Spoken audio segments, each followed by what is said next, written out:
이 시간 제가 기도하고 함께 예배 시작하겠습니다. 기도드리겠습니다.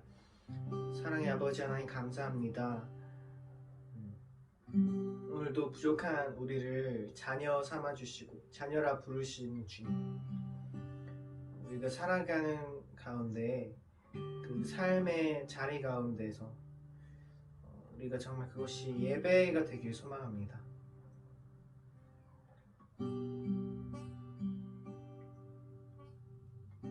그런 삶 될 수 있도록 주님 우리를 붙들어 주시고 인도하여 주시옵소서. 감사드렸고 예수님의 이름으로 기도드립니다. 아멘. 함께 찬양하실게요.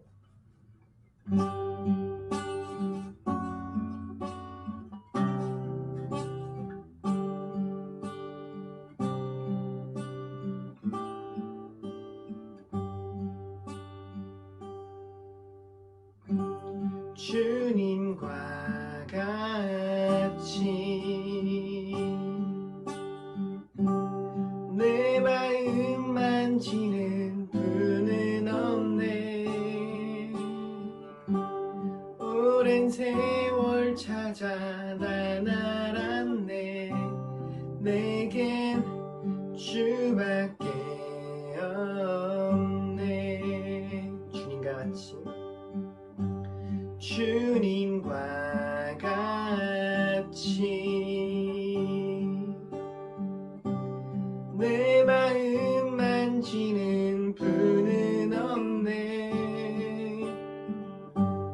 오랜 세월 찾아 난 알았네.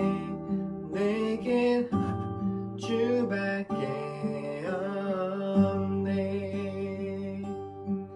주자비 강같이 흐르고 주 손길 치료하네.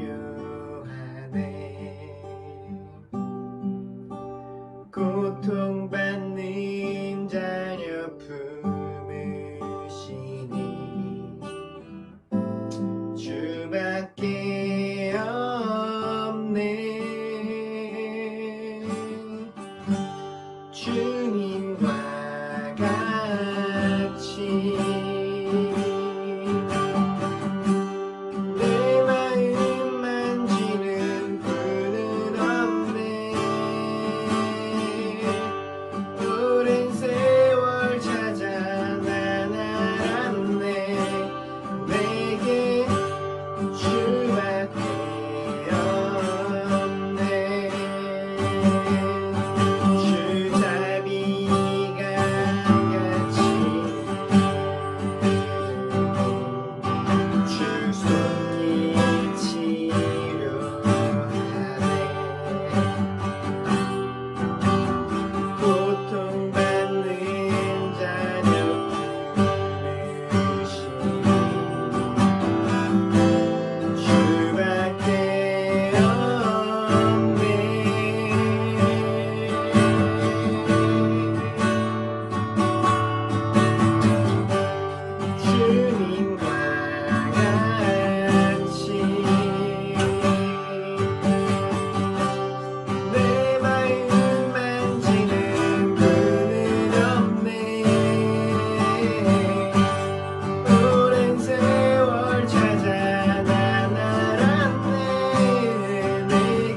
주님과 같이 내 마음 만지는 분은 없네. 오랜 세월 찾아 난 알았네. 내게 주밖에 없네. 이 시간 함께 같이 기도하실게요.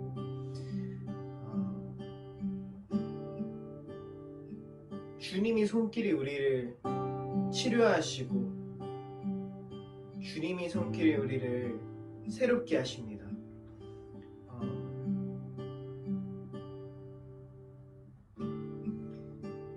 우리가 우리 약함 그대로 주님 앞에 나아갈 때, 우리 모습 그대로 주님 앞에 나아갈 때 주님께서 우리를 고치시고 또 새롭게 하실 것입니다.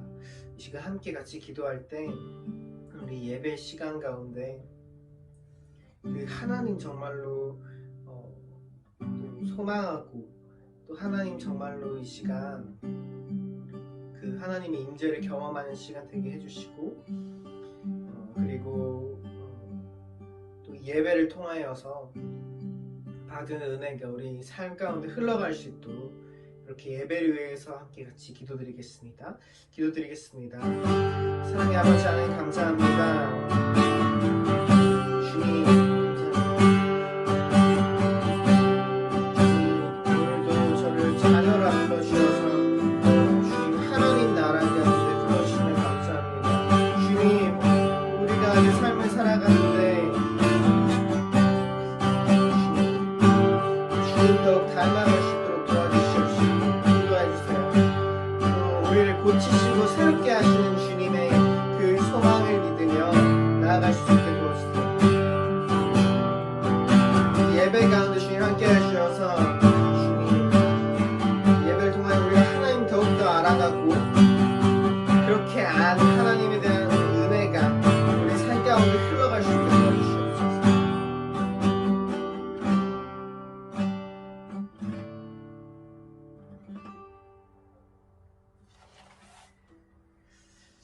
사랑의 아버지 하나님 감사합니다.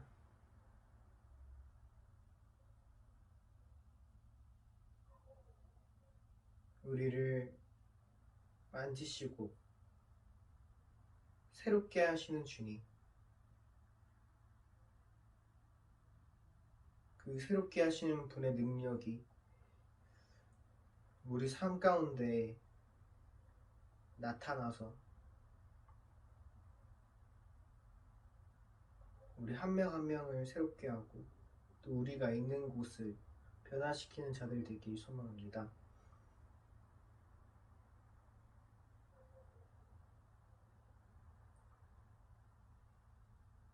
삶의 현장에서 그리스도인답게 살아갈 수 있도록 우리 붙들어 주시고 인도해 주세요. 감사드렸고 예수님의 이름으로 기도드립니다. 아멘. 시간 사도신경으로 우리 신앙을 고백하겠습니다. 전능하사 천지를 만드신 하나님 아버지를 내가 믿사오며 그 외아들 우리 주 예수 그리스도를 믿사오니 이는 성령으로 잉태하사 동정녀 마리아에게서 나시고 본디오 빌라도에게 고난을 받으사 십자가에 못 박혀 죽으시고 장사한 지 사흘 만에 죽은 자 가운데서 다시 살아나시며 하늘에 오르사 전능하신 하나님 우편에 앉아 계시다가 저리로서 산자와 죽은 자를 심판하러 오시리라. 성령을 믿사오며 거룩한 공회와 성도가 서로 교통하는 것과 죄를 사하여 주시는 것과 몸이 다시 사는 것과 영원히 사는 것을 믿사옵나이다. 기도드리겠습니다. 하나님 아버지, 이번 한 주도 주님 앞에 이렇게 나와 주님의 보좌 앞에서 주님을 대면할 수 있는 이 예배의 자리로 저희를 불러주심에 감사를 드립니다. 주님, 저희가 이렇게 살아갈 수 있는 것은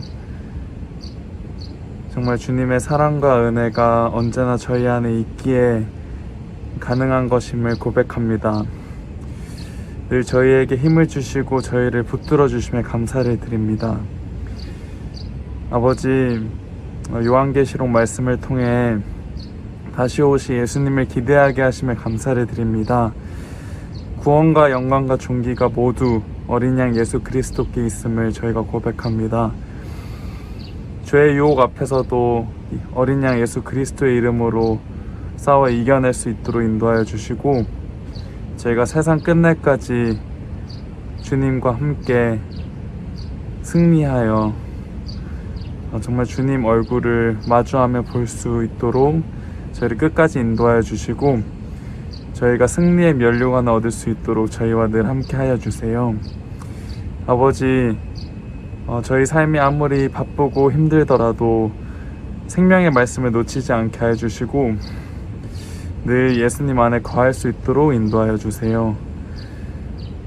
오늘도 저희에게 너무나도 귀한 말씀 전해주시는 백정성 목사님께 성령 충만함을 주시고 이 목사님의 말씀을 통해서 그 말씀을 듣는 모든 자들이 하나님과 더 가까워지고 하나님만을 더 바라볼 수 있도록 인도하여 주세요.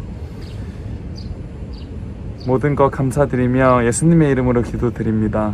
아멘.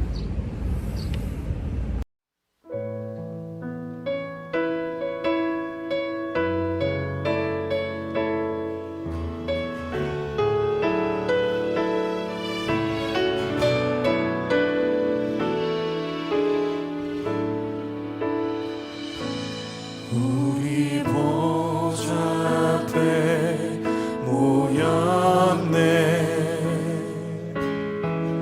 함께 주를 찬양하며 하나님의 사랑 그 아들 주셨네. 그의 피로 우리 구원받았네. 십자가에서 쏟으신 그 사랑 한같이 온 땅에 흘러 각 나라와 족속 백성 만원에서 구원받고 주 경배드리네.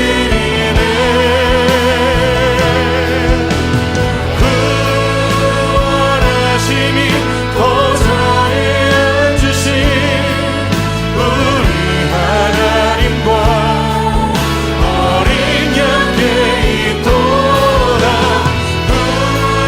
구원하심이 보좌에 앉으신 우리 하나님과 어린 양께 있도다.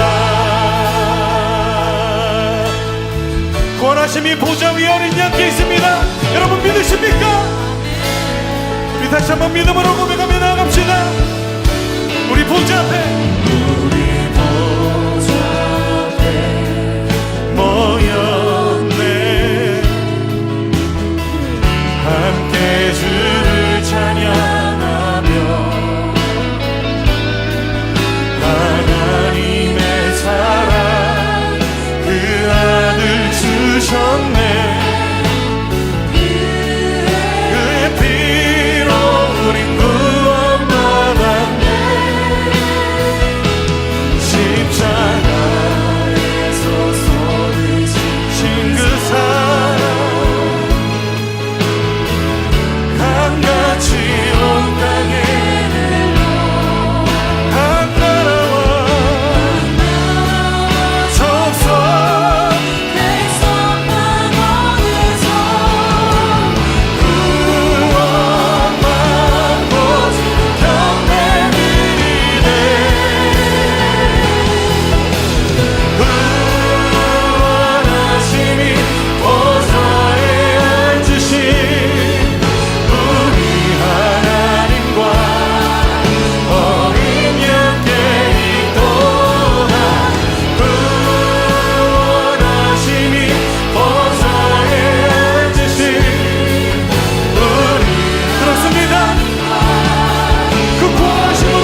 양께 어린 양께 있도다 어린 양께 있도다 어린 양께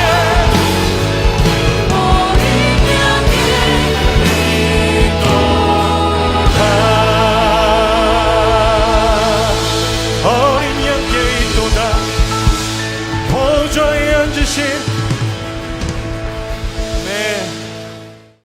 이번 시간은 요한계시록 총 11번째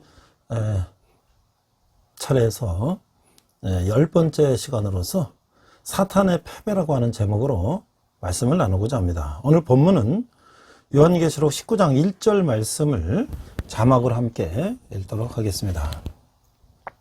19장 1절 이 일 후에 내가 들으니 하늘에 허다한 무리의 큰 음성 같은 것이 있어 이르되 할렐루야 구원과 영광과 능력이 우리 하나님께 있도다.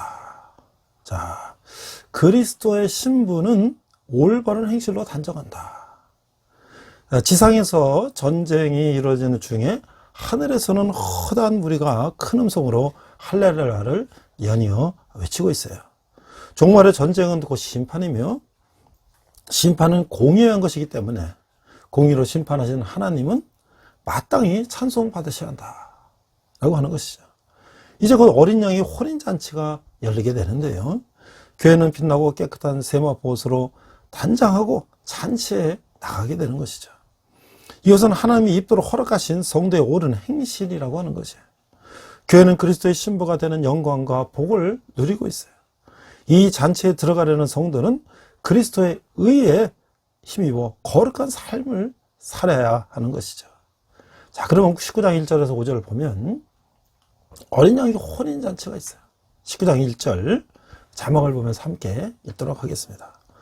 이 일 후에 내가 들으니 하늘에 허다한 무리의 큰 음성 같은 것이 있어 이르되 할렐루야 구원과 영광과 능력이 우리 하나님께 있도다. 2절 그의 심판은 참되고 의로운지라 음행으로 땅을 더럽게 한 큰 음녀를 심판하사 자기 종들의 피를 그 음녀의 손에 갚으셨도다 하고, 3절 두 번째로 할렐루야 하니 그 연기가 세세토록 올라가더라. 4절 또 24장로와 네 생물이 엎드려 보호자에 앉으신 하나님께 경배하여 이르되 아멘 할렐루야 하니, 5절 보호자에서 음성이 나서 이르시되 하나님의 종들 곧 그를 경외하는 너희들아 작은 자나 큰 자나 다 우리 하나님께 찬송하리라 하더라. 야, 성도는 불의한 고난 가운데서도 하나님의 의로운 심판을 신뢰해야 한다는 것이에요. 이 땅의 불의한 세력과 세속적인 문화는 하나님 손에 다 멸망된다고 하는 것이죠. 이 바벨론, 이 로마의 멸망을 본 성도들과 천상의 존재를 이 하나님께 영광을 돌리고 있는 것이에요. 자기 종들의 피를 갚으시고 신원해 주신 하나님의 심판이 아름답고 의롭다고 노래하는 것이죠. 이 구원과 영광과 능력은 하나님께 있다는 것이에요. 하나님은 악한 세력을 멸하시고 선한 백성을 돌보시는 공의의 주권자이신 것이죠. 이 찬양한 것은 하나님의 은혜와 공의를 경험한 이들이 마땅히 행할 바라는 것이에요. 하나님의 공의를 의지하면 어떤 상황에서도 찬양을 이어갈 수 있다는 것이죠. 성도는 이 땅에서도 천상에서도 하나님께 드리는 영광스러운 합창에 참여한다고 하는 것이에요. 자, 우리가 한번 질문해 볼까요? 이 바벨론의 멸망을 보며 성도들과 천상의 종들은 어떤 노래를 부르나요? 이 할렐루야 찬양을 부르는 거죠. 큰 음성으로 할렐루야 찬양하는 것이에요. 그래서 심판은 공의한 것이기 때문에 이 공의로 심판하시는 하나님은 마땅히 찬송받으셔야 한다라고 하는 것이죠. 저희 질문하겠어요? 어떻게 일상에서 하나님의 은혜와 공의를 항상 찬양할 수 있을까요? 저는 어렸을 때 항상 기뻐하라, 쉬지 말고 기도하라, 범사에 감사하라. 이런 찬양, 항상 기도하고 찬양한다는 게 어떻게 저렇게 할 수가 있나. 근데 우리 성도는 어떻게 해요? 어려움이었던 기쁨이었던 항상 우리가 하나님을 찬양해야 한다고 하는 것이죠. 자, 그래서 어린 양의 이제 혼인잔치가 이루어지고 있는데요. 19장 6절에서 10절을 보니까 6절, 또 내가 들으니 허다한 물의 음성과도 같고 맑은 물소리와도 같고 큰 우레소리 같은 소리로 이르되 할렐루야, 주 우리 하나님 곧 전능하신 이가 통치하시도다. 7절, 우리가 즐거워하고 크게 기뻐하며 그에게 영광을 돌리세. 어린 양의 혼인 기약이 이르렀고 그의 아내가 자신을 준비하였으므로 8절, 그에게 빛나고 깨끗한 세마포 옷을 입도록 허락하셨으니 이 세마포 옷은 성도들의 옳은 행실이로다 하더라. 9절, 천사가 내게 말하기를 거룩하라, 어린 양이 혼인잔치에 청함을 받은 자들은 복이 있도다 하고, 또 내게 말하되 이것은 하나님의 참되신 말씀이라 하기로. 10절, 내가 그 발 앞에 엎드려 경배하려 하니 그가 나에게 말하기를 나는 너와 및 예수의 증언을 받은 내 형제들과 같이 된 종이니 삼가 그리하지 말고 오직 하나님께 경배하라. 예수의 증언은 예언의 영이라 하더라. 자, 이게 신랑과 신부가 하객의 축복을 받으며 결혼하는 것은 평생 잊지 못할 감격의 순간이죠. 성경은 성도를 그리스도의 신부로 묘사하고 있어요. 세상의 핍박을 견디고 순결을 지킨 교회를 그리스도께서 신부로 맞아주시는 거예요. 성도가 빛나고 깨끗한 세마포 옷을 입는 것은 음녀가 자줏빛과 붉은빛 옷을 입고 금과 보석으로 진주로 꾸민 것과 대조가 되는 것이죠. 이 성도가 흰 깨끗한 흰 옷을 입고 이 음녀는 붉고 막 금은 보화로 치장한 옷을 입고 음녀는 겉으로 드러나는 화려한 미끼로 사람들을 죄의 길로 현혹하는 것이에요. 우리가 세상에도 그렇지 않습니까? 그러나 성도와 교회는 그런 화려함에 미혹되지 않고 내적 순결함을 추구하는 것이죠. 그렇듯 세상 가치를 쫓지 않고 하나님 앞에서 바른 믿음을 지킨 경건한 성도는 하나님이 베푸신 이 천상 잔치에 참여하게 되는 것이죠. 이것이 바로 모든 핍박을 견뎌낸 성도에게 주어지는 영광스러운 미래의 모습이라고 하는 것이에요. 자, 또 제가 우리 이 본문을 가지고 이런 질문을 하겠습니다. 어린 양의 혼인잔치에서 신부인 교회는 어떤 모습을 하고 있나요? 자, 신랑과 신부가 이 하객들의 축복을 받으며 결혼한 것이 얼마나 아름답습니까? 신부는 그 순결한 흰 드레스를 입고 입장할 때 많은 하객들이 박수로 환영하죠. 바로 그게 뭐예요? 우리 성도 교회의 모습이라는 거예요. 두 번째, 우리 적용 질문을 해볼까요? 그리스도의 신부인 내가 순결함을 지키기 위해서 물리쳐야 할 유혹은 무엇인가요? 이 세상에는 너무나 많은 유혹들이 있죠. 그래서 이 신부가 그런 유혹에 물들어서 타락되고 변질되면 그는 다시 흰 순결한 옷을 입고 이 결혼식장에 나올 수가 없다는 것이죠. 그래서 우리는 항상 그런 세상 유혹과 결별해야 된다는 것을 오늘 말씀하고 있어요. 자, 이제 우리가 기다릴 누구예요? 백마 타신 참된 왕을 기다린다. 그래서 이 백마를 탄 이 왕은 누군가? 19장 11절에서 16절을 보면 이 구원자 예수님은 세상을 심판하기 위해 이 땅에 오시는 거예요. 심판은 최종적 구원을 완성한다는 의미도 있는 것이죠. 백마를 타신 예수님의 이름은 충신과 진실이라고 하는 거예요. 믿음직하고 참된 분이라는 의미라는 것이죠. 이 그분의 입에서는 예리한 검이 나오고 하나님의 말씀으로 공의에 따라 심판을 집행한다는 뜻이에요. 예수님은 피 뿌린 옷을 입으셨는데 그것은 십자가의 흔적이라고 하는 것이에요. 하늘의 거룩한 군대가 예수님을 따르고 있어요. 만왕의 왕 만주의 주 되신 예수님은 하늘과 땅의 모든 권세를 갖고 계시며 불꽃 같은 그분의 눈을 피할 자는 아무도 없다고 하는 것이죠. 마지막 날 예수님께 전쟁은 곧 심판인 것이에요. 그러나 그분을 주로 삼은 이들은 안도할 수 있는 것이죠. 예수님은 그분의 백성을 위해서 싸우시기 때문이라는 것이죠. 자, 이 백마를 탄 자의 모습을 11절 이하를 보겠습니다. 11절, 또 내가 하늘에 열린 것을 보니 보라 백마와 그것을 탄 자가 있으니 그 이름은 충신과 진실이라. 그가 공의로 심판하며 싸우더라. 12절, 그 눈은 불꽃 같고 그 머리에는 많은 관들이 있고 또 이름 쓴 것 하나가 있으니 자기밖에 아는 자가 없고. 13절, 또 그가 피 뿌린 옷을 입었는데 그 이름은 하나님의 말씀이라 칭하더라. 14절, 하늘에 있는 군대들이 희고 깨끗한 새 옷을 입고 백마를 타고 그를 따르더라. 15절, 그의 배는 예리한 검이 나오니 그것으로 만국을 치겠고 친히 그들을 철장으로 다스리며 또 친히 하나님 곧 전능하신 이의 맹렬한 진노의 포조틀을 밟겠고. 16절, 그 옷과 그 다리에 이름을 쓴 것이 있으니 만왕의 왕이요 만주의 주라 하였더라.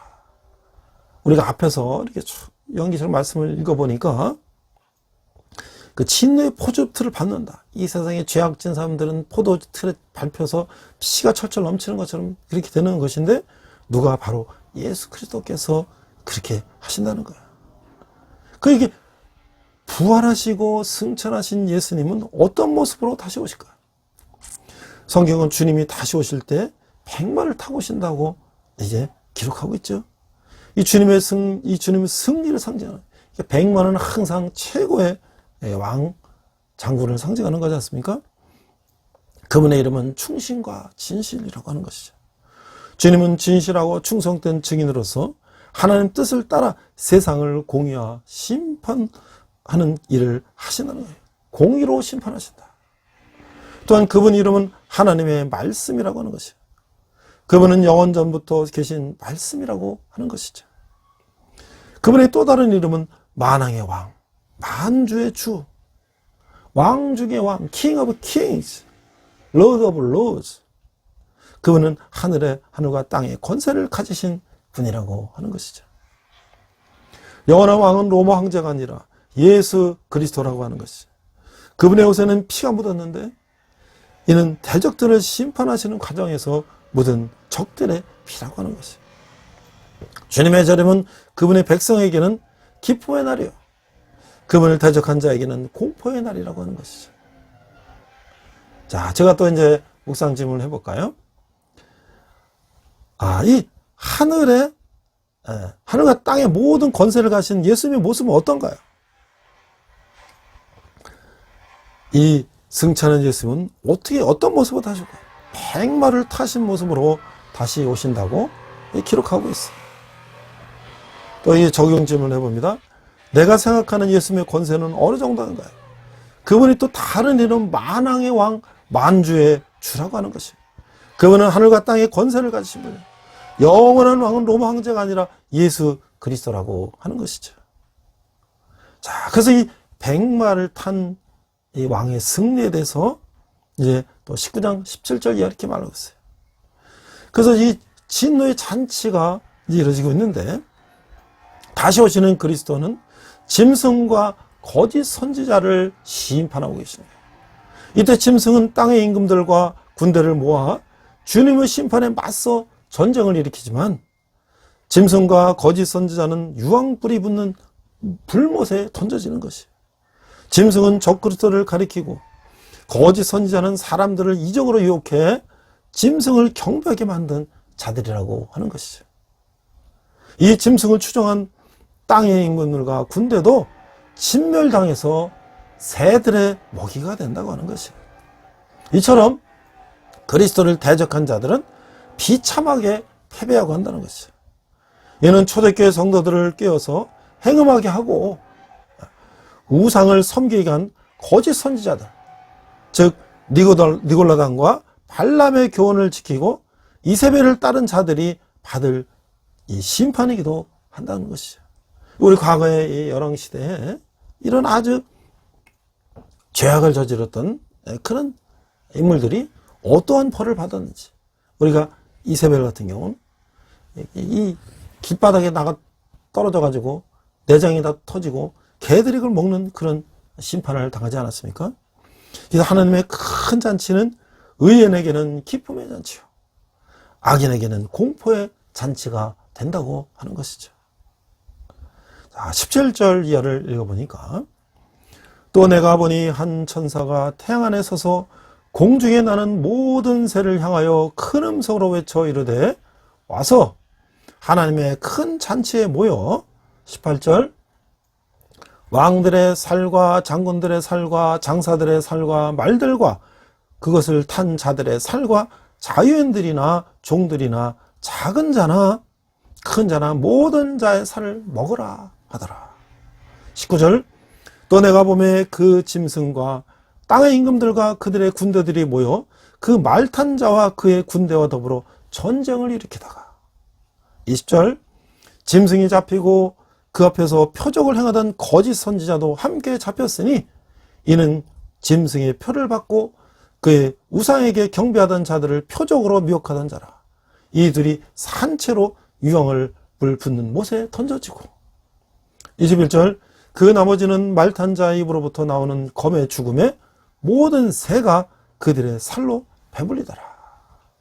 자, 이 죽은 시체들이 널려 있는 이곳에는 새들이 몰려드는 거예요. 주님이 재림하실 때 그러한 광경이 펼쳐진다고 하는 것이. 한 천사가 공중의 모든 새를 향하여 하나님의 큰 잔치에 참여하라고 외치는 거예요. 주님을 대적해서 전쟁을 벌인 이 짐승과 선지자들의 시체가 질비하는 거예요. 질비. 하나님의 자리에 앉아 숭배를 받고자 한 이 황제와 그를 섬기도록 그 견혹한 거짓 선지자들은 비참한 체호를 맞게 되는 것이죠. 이렇듯 그리스도를 따르지 않고 사탄을 따랐던 악한 세력들은 영원한 종말을 맞게 된다고 하는 것이죠. 이것이 성도들이 부를 할렐루야 찬송의 근원이라고 하는 것이죠. 예수님이 재림하시면 이 혼탁했던 세상에 그분의 완전하고도 의로운 통치가 이루어진 것이라는 것이죠. 여기서 우리가 이런 질문을 해봅니다. 주님과 맞서는 악한 이들의 최후는 어떨까요? 주님과 맞섰던 악한 이들은 어떻게 해요? 죽은 시체들이 널려있고 그들의 새들이 몰려들어서 그걸 먹는 거예요. 우리가 이게 성경은 구약이나 신약의 모습이 앞으로 있어질 이 재림 또는 이 예수님이 오셨을 때 모습의 예표라고 보여졌잖아요. 그래서 우리 붉은 유리바다는 뭐예요? 홍해를 건너서 이집트의 노예로 탈출한 이 백성들이 승리의 노래를 부른 것처럼 마지막 때 예수님 재림하실 때 붉은 유리바다를 건너서 하늘로 가는 사람들과 영원한 지옥으로 간 사람들이 갈라지는 거. 또 이세벨이나 음녀들이 그 악한 지도자들이 백성의 피를 빨아먹고 백성을 죽이고 뺏고 했는데 그들이 길바닥에 죽어서 개 먹이가 되는 것처럼 이 악한 이들의 최후는 주님이 재림하실 때 그 광경이 새들이 쪼아먹는 그런 광경이 펼쳐진다고 하는 것이죠. 그래서 한 천사가 공중의 모든 새를 향해서 하나님의 큰 잔치에 참여하라 라고 외치고 있는 거예요. 주님을 대적해서 전쟁을 벌인 짐승과 이 선지자들의 시체가 질비하기 때문에. 이 적용 질문합니다. 내가 복음을 전해서 하나님의 진노하신 날 화를 당하지 않도록 해야 할 이는 누굴까요? 우리는 우리 가족들, 친척들, 이웃들, 우리에게 복음을 전해서 이러한 이 예수님 오실 때 고난을 당하지 않고 멸망을 당하지 않도록 우리는 복음을 전해야 되겠죠. 자, 우리 이제 이재철 목사님께서 참된 권세를 가진 자라는 책에서 이렇게 얘기했어요. 로마 황제 티베리우스는 인생 말년에 카프리 섬에서 운동 생활하며 이 공포 정치를 하다가 주후 37년에 그 섬에서 죽었다고 하는 것이에요. 이 로마 총독 빌라도는 예수님의 십자가에 못 박으라고 명령했다. 빌라도는 파면당한 뒤 로마에 돌아가서 자살로 생을 마감했다. 이 역사가 이 유세비우스라는 이 로마 역사가가 쉽게 기록하고 있어요. 헤롯 안티파스와 헤롯 빌립은 모두 백성의 저주 속에서 살다가 그들이 자식대에서 헤롯 왕조가 소멸되는 비극적 최후를 받게 됐다. 대제사장 안나스와 가야바는 그 예수전을 쓴 르낭의 지적처럼 온 인류로부터 저주받은 가장 비참한 인간으로 상을 받았다. 안나스가 가야바는 누구예요? 대제사장. 예수님을 십자가에 못 박으라고, 못 박게 해달라고 빌라도 총독에 대해 이렇게 요청을 한 제사장들 아니에요? 그들은 살아있을 때 모두 1인자였어요. 아주 최고였죠. 모든 것을 할 수 있는 듯이 보였고 아무것도 부족한 것이 없는 듯 했어요. 그러나 그들이 세상에서 지니고 누렸던 것 중 어느 것도 비참한 최후로부터 그들을 구원해 주지는 못했다고 하는 것이에요. 이것이 바로 예수 그리스도 없는 사람들의 공통적인 최후라는 거죠. 어느 날 느닷없이 죽음이 덮쳤을 때 죄의 문제의 해결 없이는 하느님 앞에 바로 설 수가 없다고 하는 것이죠. 세상 권력이나 부귀영화가 결코 우리 죄를 씻을 수가 없다고 하는 것이죠. 그 인간의 욕망과 쾌락을 잠시 채워주는 수단은 될 수 있을지언정 우리 코끝에서 호흡이 멎은 이유를 책임져 주지는 않는다고 하는 것이죠. 자신에게 믿을 구석이 전혀 없기에 예수님만 믿고 살아간 사람이 최후에 웃는 승자가 된다고 하는 것이죠. 저도 이렇게 사회생활을 보면서 조그만 직장에서 권력을 가지면 그게 뭐 대단한 것처럼 그 권력을 행사하고 또 권력에 도취돼서 자기 본분을 망각하고 이렇게 쉬운 거예요. 그렇게 되기가 너무 쉬운 거예요. 인간이 너무나 단순한 거예요. 요만한 권력 가지고 그걸 누린다고 아주 무리수를 두다가 결국은 망하는 것이죠. 그럼 우리가 예수 믿는다는 건 뭐예요? 예수를 믿으면 항상 우리가 하나님 앞에 겸손하고 나를 돌아보고 세상을 바라보고 살기 때문에 항상 서 있는 자는 넘어질까 조심하고 자기를 돌아보기 때문에 그러한 교만과 독선과 이런 권력 남용에서 벗어날 수가 있다는 것이요. 왜? 하나님께서 항상 우리를 지켜보고 계신다는 것을 알기 때문에. 그래서 오늘 우리가 예수를 믿는다는 것이 우리가 인생을 어떻게 살아야 되는가, 우리가 어떻게 올바른 인생을 살아야 되는가를 우리가 알아야 된다고 하는 것이죠. 그 젊은이들 중에서도 제가 이렇게 학교에서 이렇게 군대에서 젊은이들 만나보면 그래도 교회 다니는 이 청년들이 그래도 나아요. 그렇다고 해서 교회 안 다니는 형들이 다 잘못됐다 그런 얘기가 아니라 교회에서는 어떻습니까? 어렸을 때부터 교회에서 청년 될 때까지 늘 하나님을 공경하고 찬양하고 또 이웃을 사랑하고 봉사하고 헌신하고 이런 것들이 늘 성경을 통해서 말씀을 통해서 공동체를 통해서 교회를 통해서 그런 걸 배웠기 때문에 그들은 남을 생각할 줄 알고 남에게 헌신할 줄 알고 남에게 봉사할 줄 알고 남에게 양보할 줄 아는 것이에요. 그러나 그렇지 않은 일반적인 가정은 전부 다 그렇지 않다고 저는 분명히 말씀드렸습니다. 좋은 부모들이 좋은 교육을 가정도 많지만 그러나 일반적으로 우리가 볼 때 부모들은 네가 세상에 나가서 손해보지 마라. 네가 세상에 나가서 무시당하지 마라. 네가 세상에 나가서 남보다 앞장서고 뛰어나야 된다. 이런 걸 가르치다 보니까 그것이 인간적인 생각은 한계가 있다는 것이죠. 그러다 보면 무리하게 되고 남을 이용하게 되고 남을 무시하게 되고 수단과 방법을 가리지 않고 내가 목적을 취하게 되고 이런 것들은 결국 마지막 때에 멸망할 수밖에 없다는 거예요. 자, 그래서 이제 무적행에서 인봉된 사탄에 대해서 무적행에 이제 사탄이 그 안에 갇히게 되는 거예요. 마침내 하나님은 사탄을 최종적으로 심판하시는 거예요. 이 세 더러운 영 중에서 짐승과 거짓 선지자가 그 유황불못에 던져졌고 마지막으로 용 사탄이 남았어요. 용은 최후 멸망으로 심판받기에 앞서 이 쇠사슬로 결박을 당하는 거예요. 천사는 이 결박당한 용을 바닥 없는 구덩이에 던져놓고 그 일을 인봉해서 1000년 동안 가둠으로써 그가 성도들을 해하지 못하게 한다는 것이에요. 그에 하나님이 사탄을 잠깐 놓아주시는데 이 모든 일은 하나님의 완전한 계획과 통제 속에서 이루어진다고 하는 것이죠. 지금도 사탄은 성도를 해하려고 하죠. 하지만 그의 권세는 하나님의 주권 아래 잠깐 허락됐을 뿐이라고 하는 거예요. 예수 그리스도의 권세를 믿는 성도는 사탄의 권세를 정복하신 그분의 승리에 힘입어 넉넉히 이기게 된다고 하는 것이죠.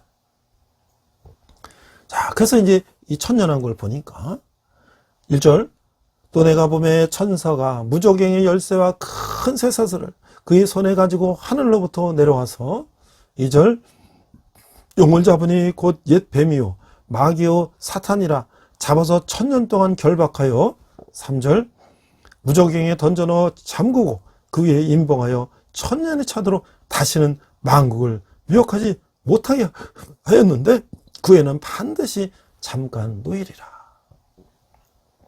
강력한 이 힘이 있어 보이는 사단도 결국은 하나님의 피조물이며 그분의 주권 아래에 있다고 하는 것이죠. 한 천사의 손에 무저갱의 열쇠와 쇠사슬이 들려 있어요.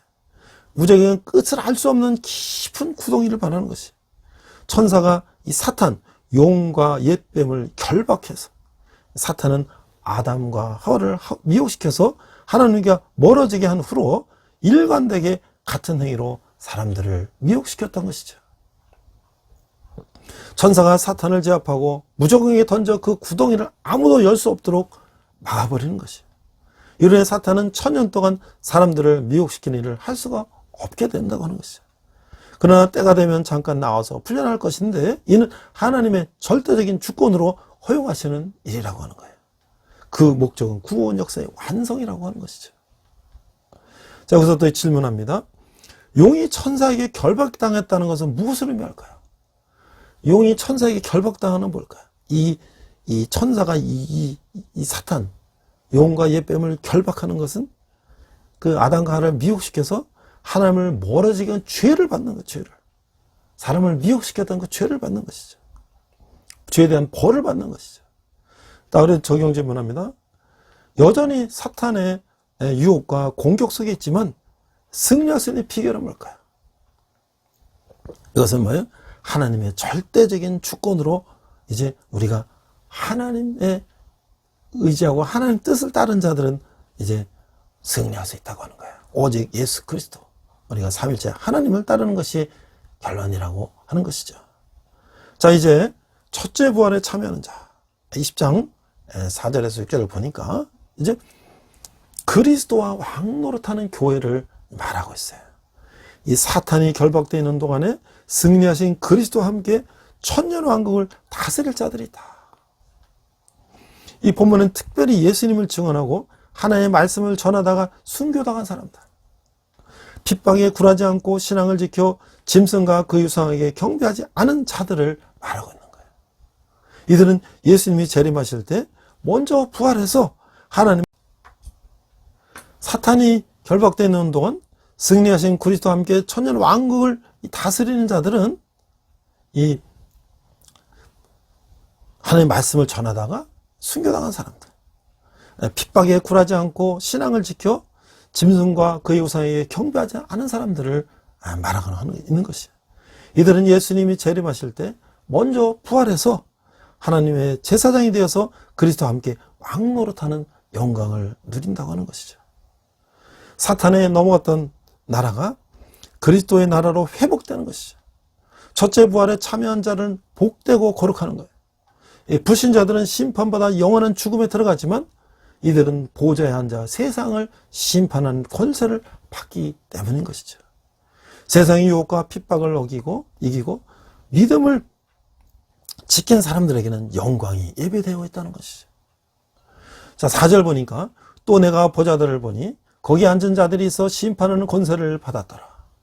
또 내가 보니 예수를 증언함과 하나님의 말씀 때문에 목배임을 당한 자들의 영혼들과 또 짐승과 그 우상에게 경배하지 아니하고 그들의 이마의 손과 이마와 손에 그의 표를 받지 아니한 자들이 살아서 그리스도와 더불어 1000년 동안 왕노릇하니.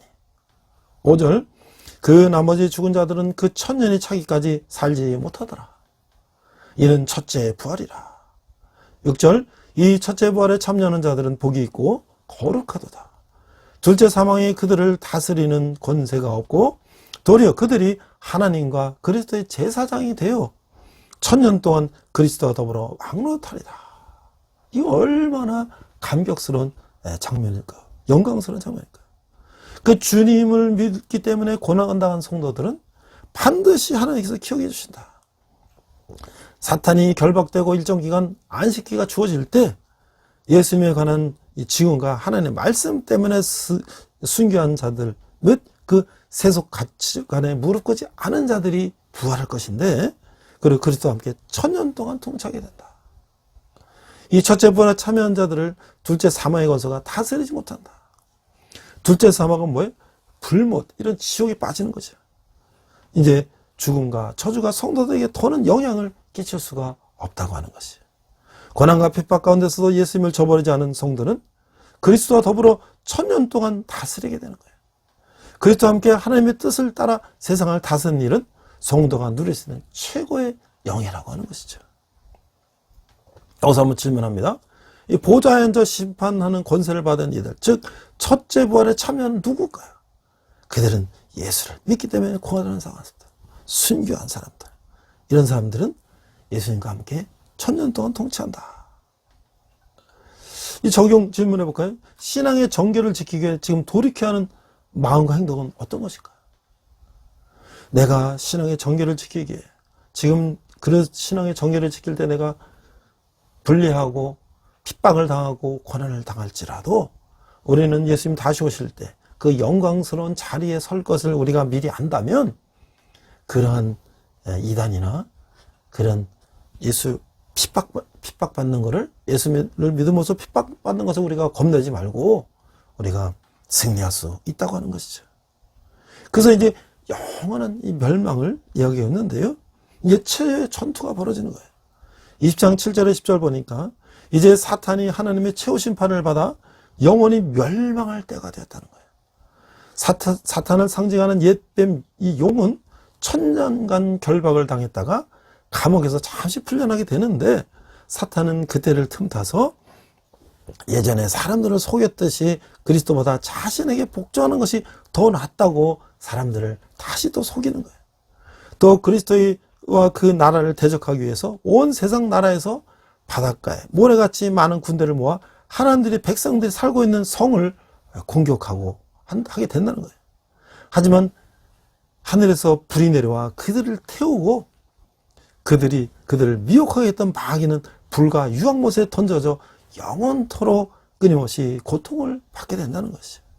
이처럼 하나님은 사탄과 그를 따르는 자들을 직접 심판하셔서 영원한 고통의 형벌을 받게 하신다고 하는 것이죠.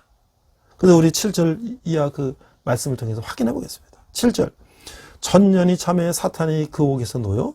8절, 나와서 땅과 사방 백성 곡과 마곡을 미혹하고 모아 싸움을 붙이리니 그 수가 바다의 모래 같으리라. 9절, 그들이 지면에 널리 퍼져 성도들의 진과 사랑하는 성을 두루매 하늘에서 불이 내려와 그들을 태워버리고. 10절, 또 그들을 미혹하는 마귀가 불과 유황못에 던져지니 거기는 그 짐승과 거짓 선자들에서 세세토록 밤낮 괴로움을 받으리라. 이게 일망타진이라는 말이 있죠. 이 악한 집단을 소탕할 때 주로 사용하는 말인데, 1000년 동안 무적응에 갇혔던 사탄은 이런 상황 같을 거라는 거예요. 잠시 풀려나자 그는 대대적인 공습을 강요합니다. 땅과 사방에서 자기를 따르는 무리를 모으는데 그 수가 바닷가의 모래처럼 많다. 국가 마국은 성도들을 둘러싸고 공격하는 모든 세력을 상징한다고 하는 것이죠. 이에 하나님은 하늘에서 불을 내려 그들을 태워버리시고, 우두머리 마귀가 불과 유황못에 던져지는데 그것은 짐승과 거짓 선지자들이 있는 곳이라는 거예요. 그것에서 그들은 밤낮 괴로움을 당하는 거예요. 이렇게 최후의 전투는 사탄의 패배로 끝나고 그들이 공격하려던 성도들은 하나님의 보호 아래 안전히 거하게 된다고 하는 것이에요. 이제 마지막 질문합니다. 1000년 만에 잠시 감옥에서 풀려나 사람들을 미혹시키며 전쟁을 일으킨 사단은 결국 어떻게 되나요? 하늘에 불이 내려와 그들을 태우고 결국 그들은 영원한 무적응에서 이제 영원한 고통과 형벌 속에 남는다고 하는 것이죠. 이제 마지막 적용 질문합니다. 요즘 나와 공동체가 받는 사탄의 공격이나 유혹은 어떤 것이며 어떻게 대응해야 될까요? 이 최후의 전투는 사탄이 패배로 끝나게 된다는 것을 우리가 알기 때문에 담대하게 대응을 해야 된다는 것이에요. 결국 사탄은 우리 인간을 이길 수가 없다는 것을 우리는 알아야 한다는 것이죠. 이 마지막으로 제가 이동원 목사님의 향유 내용 가득한 집이라는 이 책에서 잘 보니까 이 청교도 시절에 미국에 뉴저지에 신실한 부모가 있었다고 하는 거예요.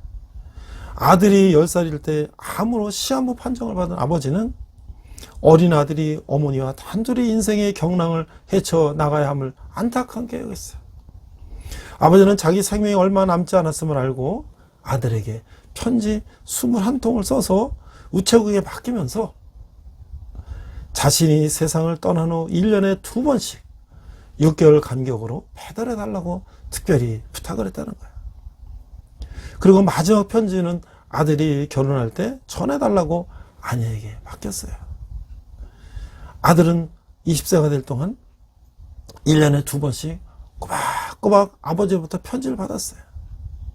이 사춘기 시절에 많은 고민과 유혹으로 갈등할 때마다 아버지께로부터 나오는 편지에는 어김없이 성경 말씀이 들어있었어요. 그가 결혼식 전날에 받은 편지에는 이렇게 적혀 있었다는 거예요. 지금까지 너를 기른 것은 내가 아니고 내게 충고한 것도 내가 아니다. 나는 다만 하나님 말씀을 내게 전했을 뿐이다. 이제 하나님 말씀에 내 가정을 맡긴다. 내 아내와 함께 성경의 원리대로 살아라. 내 자녀를 하나님 말씀으로 길러라. 이렇게 성경의 교훈으로 양육받은 그는 훗날 하나님 말씀을 가르치는 훌륭한 아버지요 목사가 되었다고 합니다. 이것이 말씀의 힘이라고 하는 것이에요. 교훈과 책망과 바르게 함과 의로 교육하기에 유력한 성경만이 사람을 온전하게 한다는 것이에요. 하나님 말씀에 삶을 맡길 때 그 말씀이 우리를 완전한 길로 인도하는 것이에요. 우리가 성경을 가르칠 때 창세기에서부터 요한계시록까지 다 가르쳐야만이 이 요한계시록을 우리가 배워야만이 마지막 때에 우리가 하나님께 충성 바친 백성들이 어떻게 하나님께 영광을 받고 하나님을 멀리하고 죄악 가운데 사는데 어떻게 지옥의 형벌에 가고 아무튼 우리가 배워야지 우리가 앞으로 어떻게 신앙생활을 열심히 잘 해야 되는 걸 알 텐데 그냥 중간만 배우고 하니까 이게 무슨 얘기인지 온전히 창세기부터 요한계시록까지를 계속 꾸준히 우리 자녀들, 우리 젊은이들에게 가르쳐서 그들이 정말 하나님 말씀대로 세상을 산다면 이 세상이 얼마나 아름다운 세상이 되며 그들의 귀한 청춘이 정말 기회에 사용되고 그들의 성공과 그들의 성공을 통해서 이 세상에 빛과 소금이 되며 많은 기여를 할 수 있는 그런 꿈을 펼칠 수 있는 것이 된다는 것을 생각하며 오늘도 우리는 말씀을 전하고 복음을 전하고 하나님 말씀대로 사는 일에 전력을 다해야 될 것입니다. 우리 한번 기도하겠습니다. 제 이름은 생명책에 기록해 주신 하나님 감사합니다. 주님이 보좌 앞에 기쁨과 담대함으로 서게 될 그날을 기대하며 불꽃 같은 눈으로 제 생각과 행동을 판단하시는 주님과 함께 현재를 살게 하여 주시옵소서. 감사드리며 예수님 이름으로 기도했습니다. 아멘. 시간 내게 있는 모든 것을 찬양하시면서 함께 헌금하시겠습니다.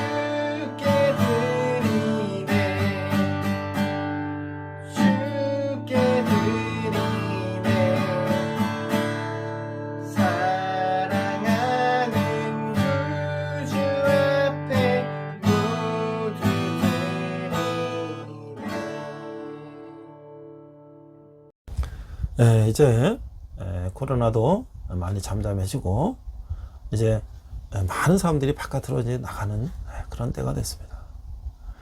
이제 캠퍼스나 이제 군대도 뭔가 정상적으로 이제 돌아가고 있어요.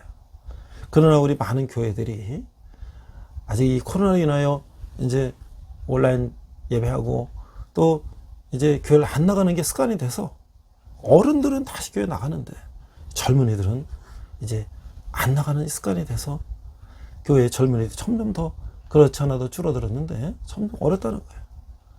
그래서 이제 군대는 보면 이제 그동안 갇혀있던 우리 용사들이 열심히 나와서 같이 예배하고 하는 거 보면 너무 감사해요.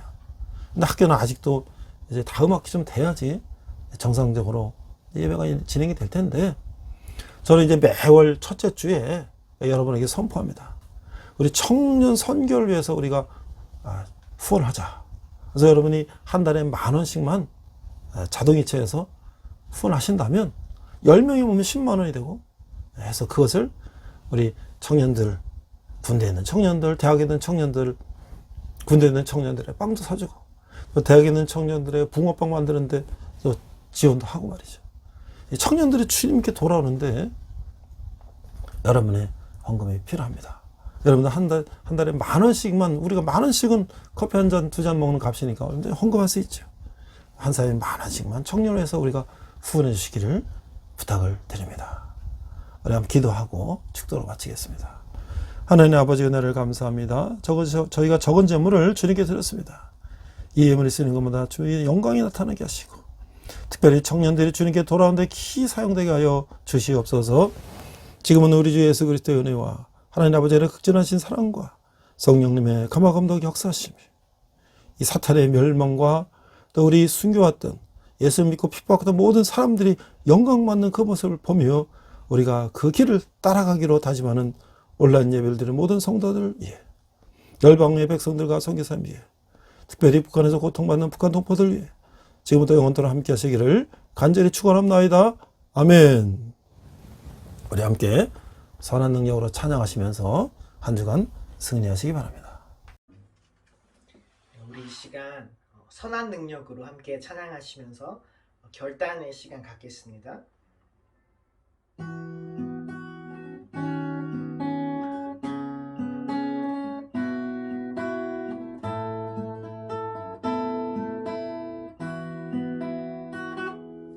그 선한 힘에 고요히 감싸여 그 놀라운 평화를 누리며 나 그대들과 함께 걸어가네. 나 그대들과 하늘을 여네. 지나가 너무 어둠의 날들이 무겁게 내 영혼 짓눌러도 오 주여 우릴 외면치 마시고 약속의 구원을 이루소서.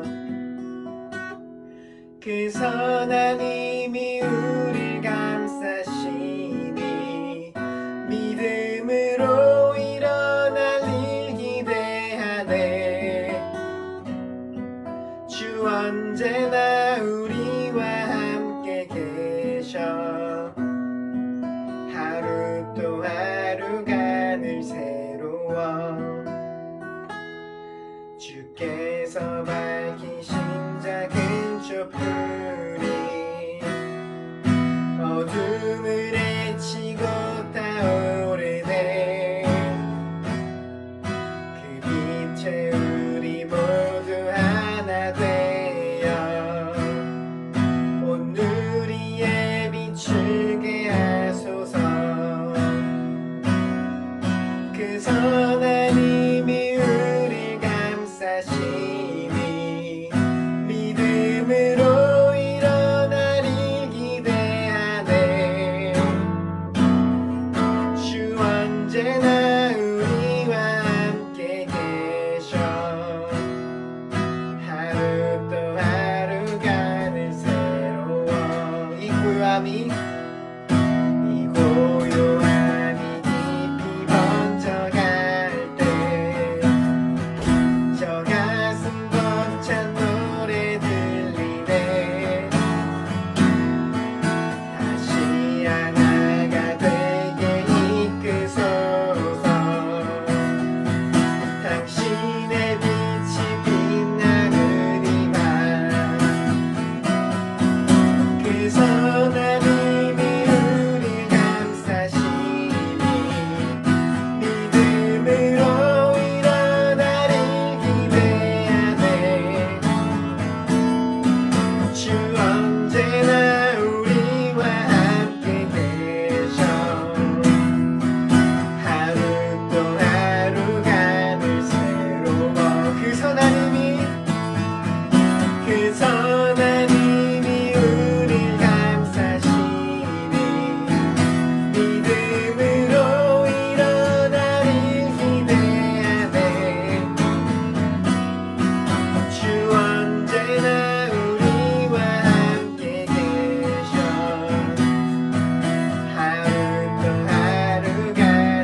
주님과 동행하시는 복된 한 주 되시길 축복합니다.